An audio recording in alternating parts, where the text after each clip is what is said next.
aqui nesta quinta, acompanhando tudo, ainda entendendo, discutindo, analisando, debatendo, não é, tudo que aconteceu na tarde de ontem, né, no dia de ontem, com o decreto assinado pelo presidente americano Donald Trump, a imposição aí também das sanções ao ministro Alexandre de Moraes do STF com a lei Magnitsky, não é, e tudo o que isso vai então desencadear a partir de agora, não é?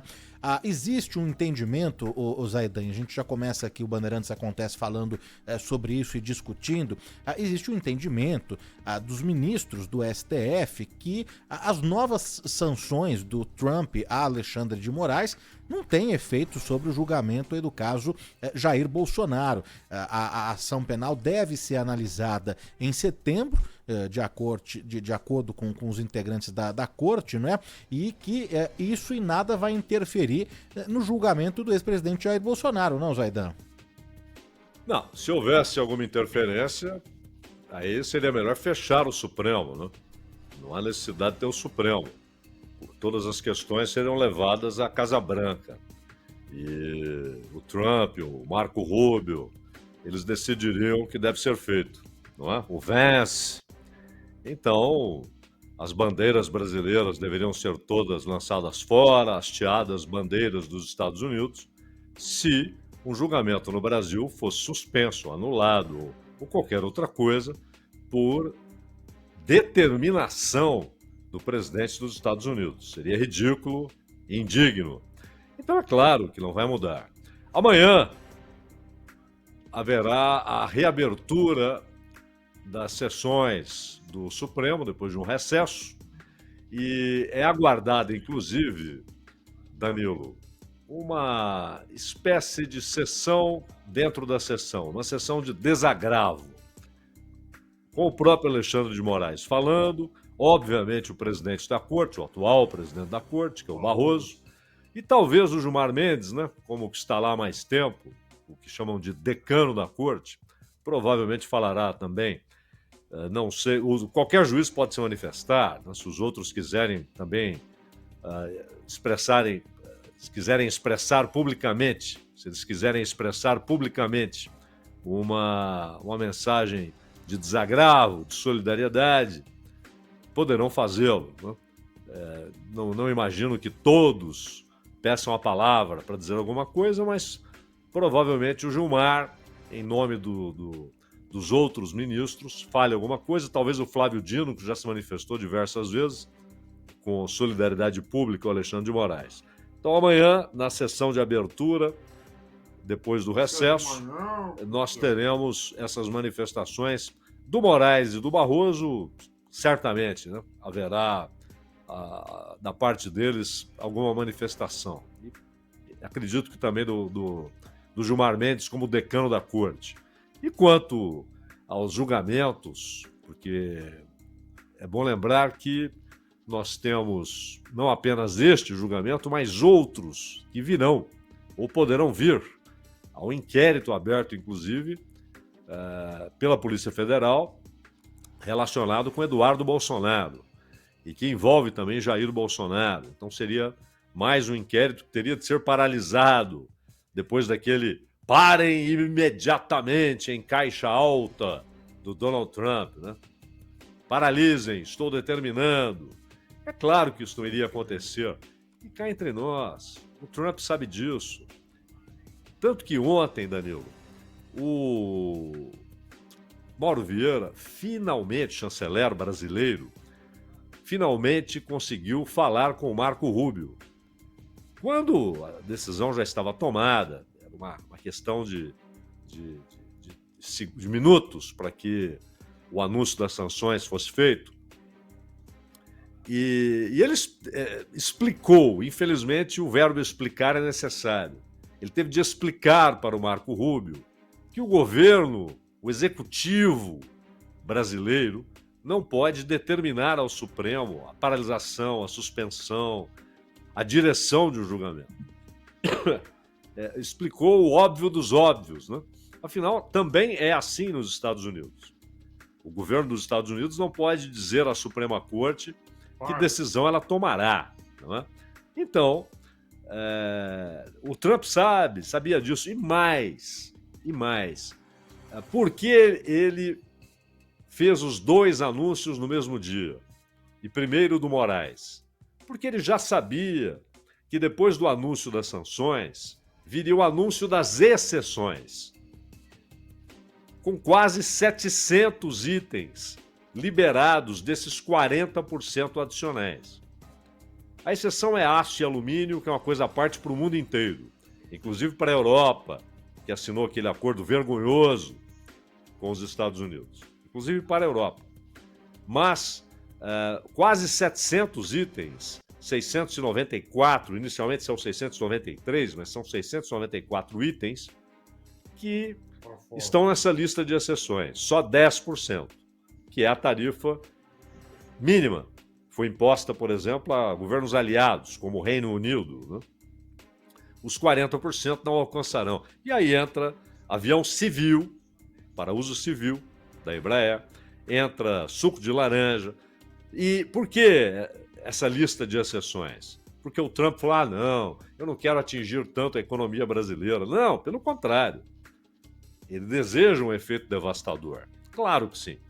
Só que, se ele não ouve o Brasil, e não ouve, ele tem de ouvir empresários e trabalhadores nos Estados Unidos. E as manifestações começaram a chegar por diversos canais. Nós havíamos citado aqui há 2 semanas da Câmara Americana de Comércio. Mas também senadores e deputados, aliados do Trump, começaram a levar as reivindicações desses setores. Porque, e é bom lembrar, lá o voto é distrital. Então o cara, ele toma pressão da base mesmo. Não tem conversa. Então os importadores começaram a ligar para deputado, começaram a ligar para senador. Obviamente, voto distrital é uma referência a deputados, né? Porque no caso do senador é voto por estado, como é aqui. Lá são 2 por estado, 50 estados, 100 senadores. Aqui, 3 senadores por estado, 26 estados do Distrito Federal, 27, 81 senadores. Lá são 2 por estado. Então, começaram a dizer, o presidente, é o seguinte, lá no meu estado, os caras estão desesperados. E você vai perder apoio.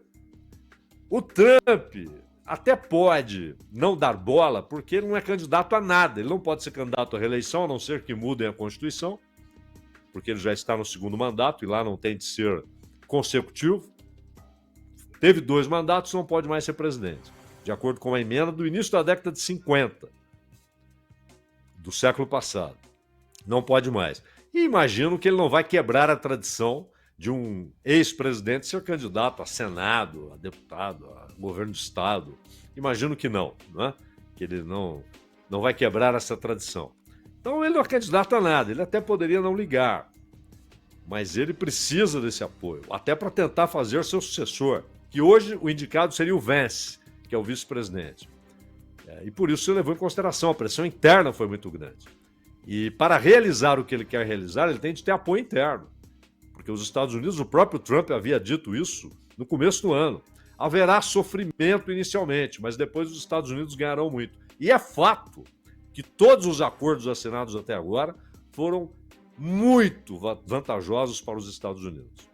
Isso é indiscutível, muito vantajoso. Ele conseguiu o que queria, até por conta da fraqueza de quem negociou com ele, como a União Europeia, como o governo japonês, da Indonésia, das Filipinas, não há dúvida. Mas, de qualquer maneira, não teria cabimento alterar qualquer coisa em um processo no judiciário brasileiro, porque o Trump assim exige, né, Daniel? Exatamente, Zaidan, mas também essa taxação, né, essas tarifas estão sendo discutidas num tribunal dos Estados Unidos, claro. Né, integrantes de um tribunal de apelação do Circuito Federal, que analisa justamente essa ação que contesta os poderes do presidente dos Estados Unidos para impor essas sobretaxas sem o aval do Congresso, indicaram, num primeiro momento, ceticismo sobre o argumento usado por Donald Trump no tarifaço global que aplicou a vários vários países, né?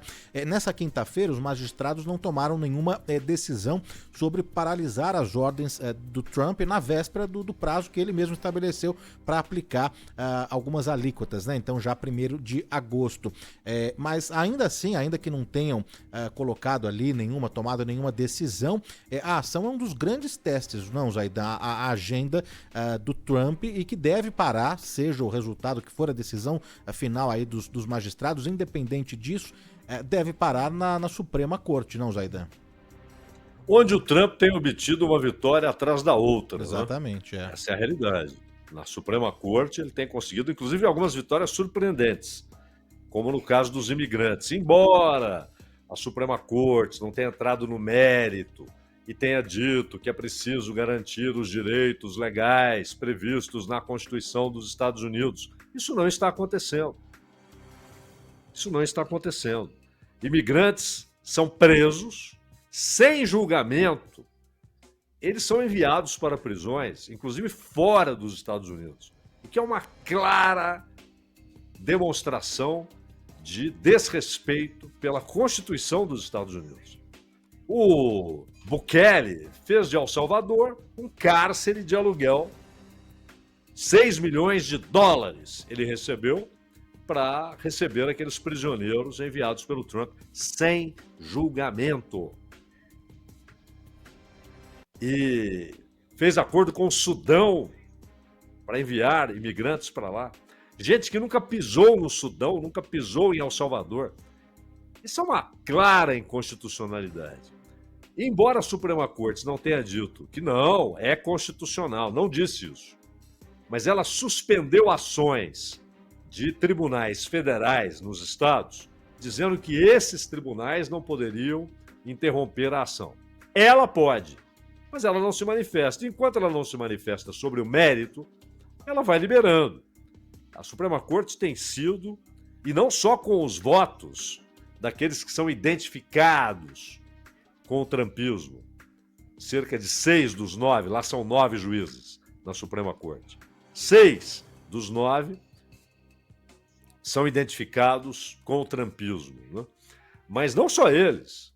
2 daqueles que são identificados com o Partido Democrata também já votaram a favor de petições do governo Trump.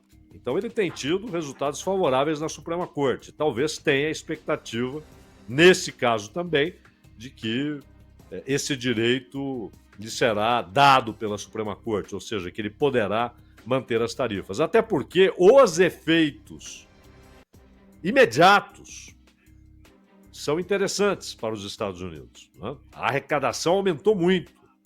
Nós estamos falando só nessas tarifas, inicialmente, Danilo, em mais de 200 milhões de dólares agora, entrando agora, né? Então não há dúvida que o Trump tem argumentos. E a Suprema Corte, repito, tem sido simpática às posições demonstradas pelos advogados da Casa Branca.